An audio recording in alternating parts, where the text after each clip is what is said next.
We need this bread for salvation. And only this bread is Christ. There is no other way to go to heaven. That is what is said in the 53rd verse of the 6th chapter of Gospel John, a Gospel written by John.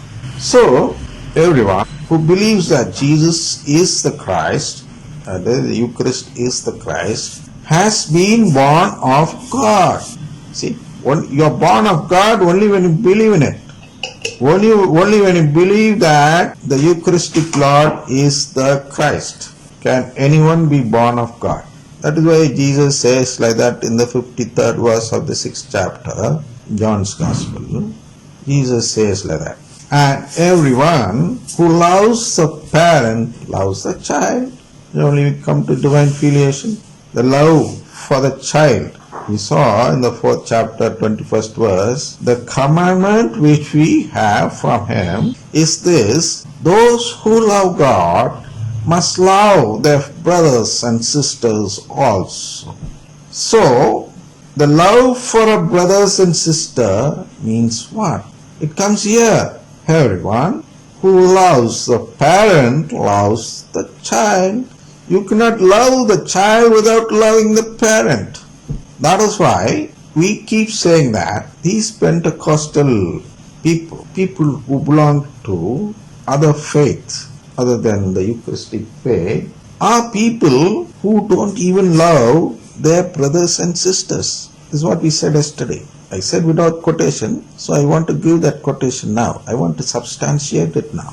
Therefore, if at all you want to love your brothers and sisters around you, to show your love of God, you have to first love their parents. And who are those parents? The parents mean the family of God, in which God is the Father and Mother Mary is the mother, is our mummy in heaven. Here we call her mother, but there we got to call her mummy actually. She's like how we have the big daddy, we have a big mummy. A mummy who is bigger than the mum which we have in this world. Unless you love these two parents, you cannot love the child. That is what John says here. We need to love the parents before we love the child. In Tamil also there is a proverb like that, saying the parent goat is an enemy and the kid is a friend, meaning like that. And it is the same meaning given here by St. John through his letters. He says that you cannot love a child without loving that child's parents. We know for certain that these denominations don't love Mary. They call her like an eggshell. They say she is not related to us.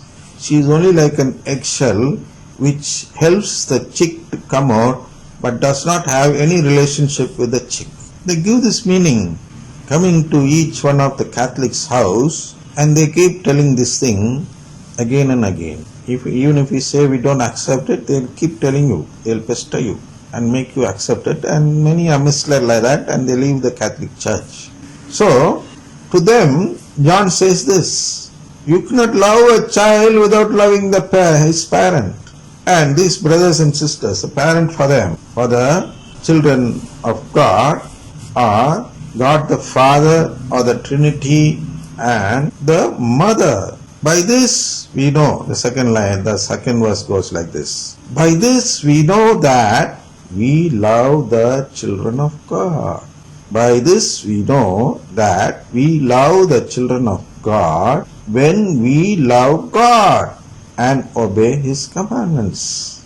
So, how do you come to a conclusion that these people love God's family? Children of God means God's family. If they got to love God's family, they have to love God and obey His commandments. We saw what the commandment was. He is also going to say in the 3rd verse, for the love of God is thus that we obey His commandments, and His commandments are not burdensome. For whatever is born of God conquers the world, and this is the victory that conquers the world, our faith. Okay, so our faith is the commandment which God gives to us. Our faith in the children of God, our faith in the family of God, our faith in filial adoption of God. We have to have faith in the filial adoption of God, and only then John says that you are obeying His commandments. And only if you obey this commandment of God, you love God. And only if you love God, you love the children of God. It's a circle coming once again. Children again comes to what? The faith. And it goes on like a vicious circle. And these people, they don't belong to this circle. Who? Even the charismatic people. They don't have this faith in them. They don't have faith in the filial adoption of God. They don't have faith in it, actually. So, here we have to properly understand what is said. And he says another thing which we would like, and that is what is given as a heading: faith conquers the world. See, they are giving a heading towards the gospel of prosperity. They are making us seek the world, but John says a different meaning. Says it in a different meaning. For whatever is born of God conquers the world. We conquer the world not by amassing wealth here. Instead, we conquer it when we leave it. Jesus conquered the world in the cross because He left everything here. He left the worldly pleasures here and He accepted the cross. In the same way, we can conquer the world when we become a child of God, when we become adopted, when we become filially adopted. It would mean that we have conquered this world. This world is a temptation given to us. It is created for the purpose of Satan. That's why he says the ruler of this world is here. He calls Satan as someone who is ruling this world. You know why? Because this world, the whole world is created just for the sake of testing and for temptations. We are tested by temptations of the riches of this world. So only when we don't seek it, Francis of Assisi, Saint Francis of Assisi, he lived this life of poverty. What is poverty? Poverty is to renounce all the riches of this world. We should not seek the riches of this world. And once you do that, you conquer the world. What should we seek then? We should seek the family of God, the relationship in the family of God. So, we should be born of God. That's why he says, for whatever is born of God conquers the world. Because the world is not born of God, it is born of the devil, the evil one, the Satan. He wanted a world to test these people, us.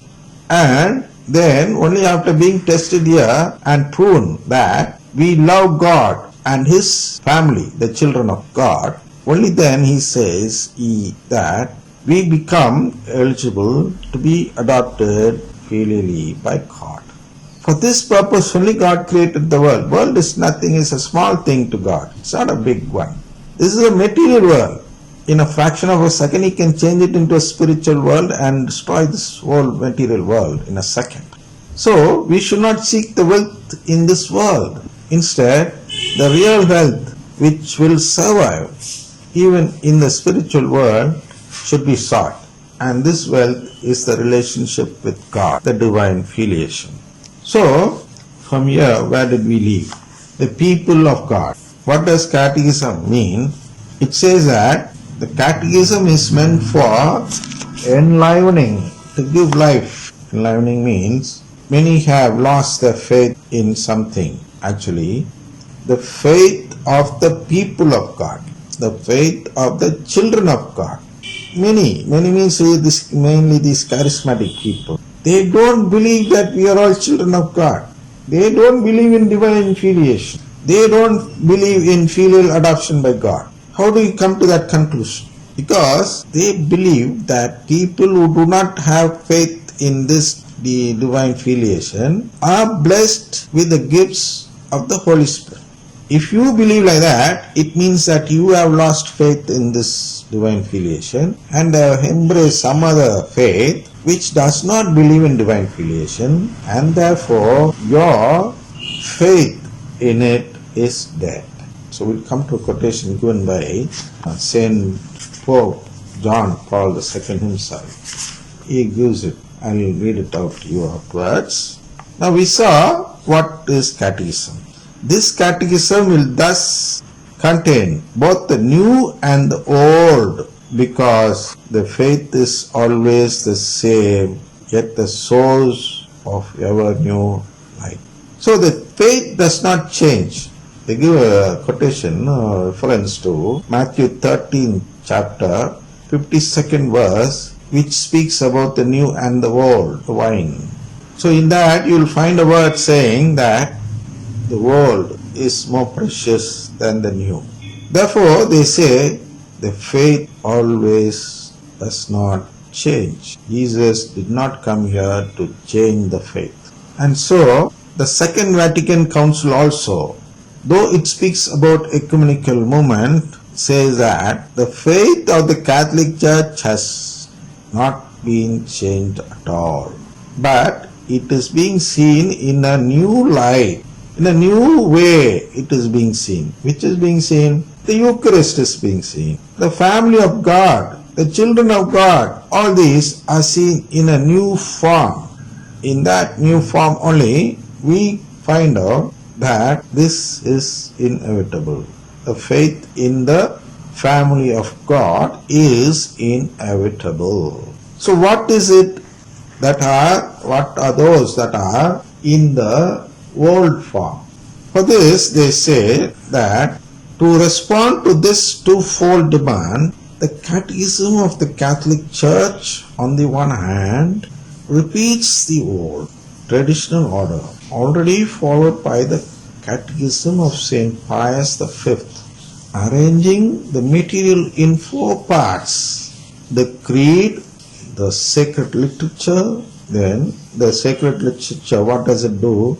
With pride of place given to the sacraments.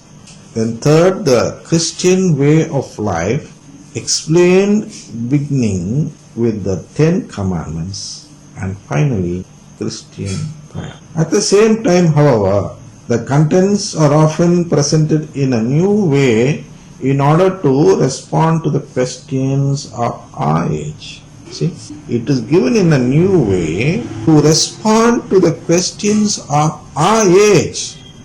That's why we saw that our Pope Benedict XVI spoke according to this new age of ours. He used the words gospel of prosperity and gospel of the cross. That is a nice answer to the question of our age today. Maybe it has been shown in this catechism also. He might have got those words from these catechism. I don't know. But he is the one who chaired the commission which actually wrote this catechism. So, these 4 parts we'll see once again. Christian mystery is the object of faith. See, the 4 parts are related one to another. The Christian mystery is the object of faith, first part. Christian mystery is the object of faith, first part. We'll discuss that and go to the second part. What is this Christian mystery? We saw it. You have been seeing it for so many days now. That we have a mystery deposited in this church, this Catholic Church. What is that mystery? The mystery of the family of God, written as the mystery of the kingdom of God in the scripture. Go to Matthew 13:10. It says like this. Jesus speaks to his apostles while answering a question by the apostles. I read it to you, don't worry. And there he says that there is a mystery of the kingdom of God. There is a mystery hidden to some people.